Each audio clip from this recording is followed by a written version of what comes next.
Γεια χαρά. Οδηγίες προς ναυτιλωμένους. Πάλι μαζί σας, αυτή τη φορά με το τρίτο βίντεο. Με το Zoom. Τι εστί Zoom?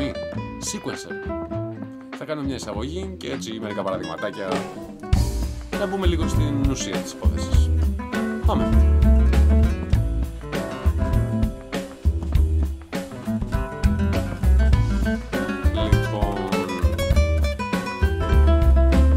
Έχουμε βεβαιωθεί ότι έχουμε ανάψει τα ηχεία μας σωστά.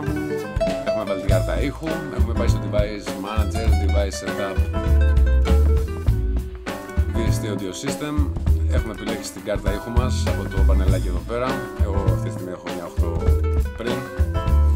Από το εδώ από το Moto 8 πριν που λέει, στο Control Panel θα ορίσω το Latency. Latency εστί καθυστέρηση που έχουμε στο μικρόφωνο όταν μιλάμε και δεν έχει κατευθείαν ο ήχος, έχει μια μικρή καθυστέρηση. Όσο πιο μικρό είναι το νούμερο που θα θέσουμε εδώ πέρα, τόσο πιο μικρή είναι η καθυστέρηση, τόσο πιο πολύ ζορίζει το κομπιούτερ και αντίστροφα, όταν είναι μεγάλο το νούμερο, το κομπιούτερ είναι χαλαρό, αλλά η καθυστέρηση είναι μεγάλη.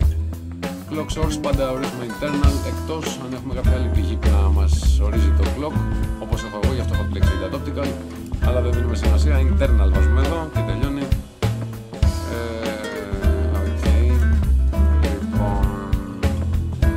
Και είμαστε εδώ στο sequencer μας, τα κανάλια μας.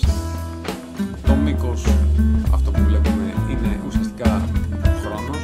Βλέπουμε εδώ πέρα κάτω που μετράει, εδώ μετράει σε bit, με 100 bit per second που χωρίσει. Εδώ μετράει σε ακριβή χρόνο. Και είναι εδώ κάθε κανάλι. Αυτό είναι το δίκτυο.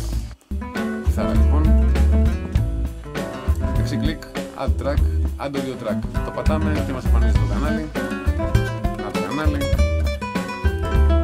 Εδώ οπλίζουμε για monitor, δηλαδή τώρα μιλάω και μπαίνει στο κανάλι. Τώρα θα πούμε να πούμε το κανάλι. Τώρα είμαι έτοιμος για record. Mute. Solo.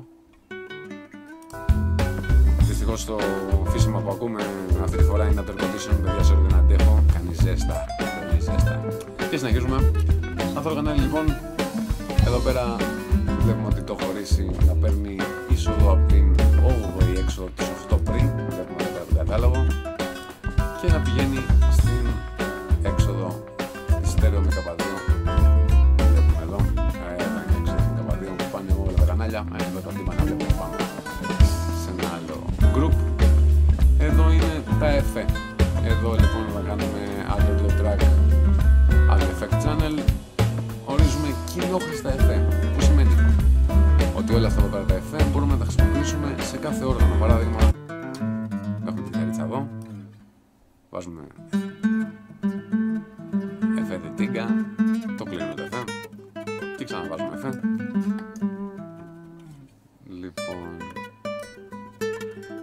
εδώ σημαίνει ότι μπορώ εγώ να βάλω τώρα ό,τι εφέ θέλω και ουσιαστικά να βάλω ένα ποσοστό του συγκεκριμένου καναλιού στο συγκεκριμένο εφέ. Απ' την άλλη, ας πάμε στο μπάσο. Λοιπόν, πατάμε solo, να κάνουμε με τον μπάσο. Λοιπόν, βλέπουμε εδώ, αυτό εδώ πέρα του έχω βάλει ένα κομπρέσο, εδώ είμαι στα insert. Εδώ τα insert ουσιαστικά είναι για να βάζουμε διάφορα εφέ και διάφορα μηχανήματα μόνο σε αυτό το κανάλι. Δηλαδή αυτή τη στιγμή αυτός ο κομπρέσορας που έχω βάλει εδώ πέρα επηρεάζει μόνο το συγκεκριμένο κανάλι, το οποίο είναι ακριβώς πριν το equalizer, και μετά αν θέλουμε μπορούμε να ορίσουμε, να βάζουμε το εφέ που είχαμε πριν, αυτό που λέγαμε που μπορεί να διαμοιραστεί, το κοινόχρηστο. Βλέπουμε με εφέ, χωρίς εφέ, με εφέ, χωρίς εφέ. Equalizer εδώ. Πώς το χρησιμοποιούμε το equalizer? Δυνάμωνο λίγο. Εδώ βλέπουμε το μπάσο είναι λίγο ψόφιο. Ψάχνουμε λοιπόν να βρούμε τη θεμελιώδη νότα. Φοπ, εδώ βλέπετε, μου γκρίζει. Βλέπετε, εδώ μου γκρίζει. Άρα εδώ είναι η νότα του μπάσου. Άρα δίνουμε κάποια dB. Εντάξει, το 8 είναι λίγο υπερβολή, ας το βάζω να το καταλάβετε. Με, χωρίς, με, χωρίς, με, και λίγο τα ψηλά.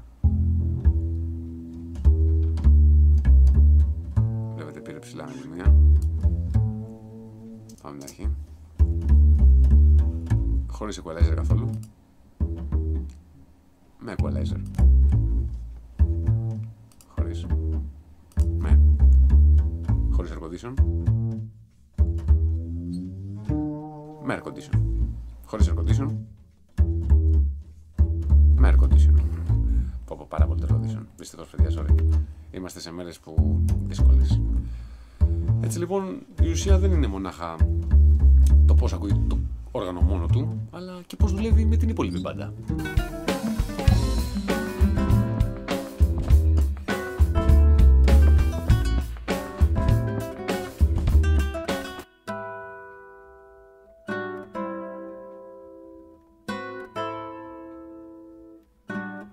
Βλέπουμε εδώ τις κιθαρίτσες. Αν τις βάλουμε στο κέντρο,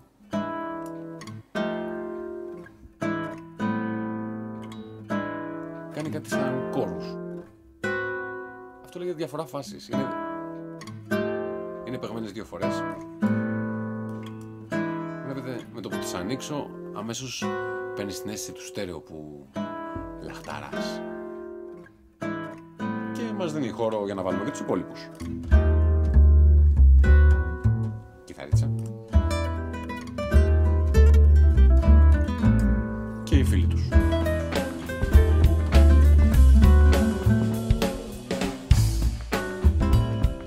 Έτσι λοιπόν είναι τα πράγματα πολύ χοντρικά σε αυτή τη δουλειά.